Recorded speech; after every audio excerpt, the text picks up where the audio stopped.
this video, I'm going to teach you how to change class in Throne and Liberty. It's a very easy process, so make sure to follow along. In Throne and Liberty, there is no traditional class system where you will pick a permanent class at the start of the game and use it until the end. Instead, your class is going to be determined by the weapons that you have equipped on your character. So this allows for a flexible system where you can change your weapon at any time by simply switching them. So switch whatever is equipped and you will be able to change classes. So go over to character information and browse through all of your items. In here, switch the weapons that are currently equipped on your character. Each of the 7 weapon types corresponds to a different playstyle or sort of class.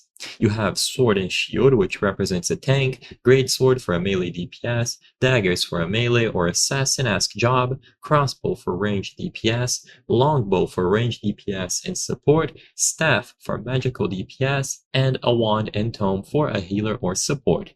You can equip 2 different weapons at a time, and this allows for a hybrid build that lets you seamlessly swap between the 2 weapon styles during combat. And like I said, to change your class, essentially just switch the weapon that you have equipped.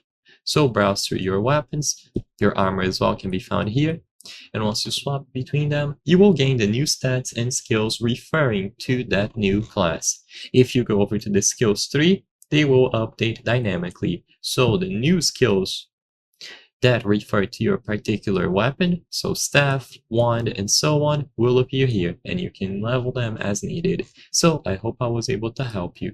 If this video helped you, please consider subscribing. As you can see, according to the channel metrics, 83% of the people watching our videos are not subscribed. By subscribing, you can help us make higher quality videos. Thank you for watching, and I'll see you on the next one.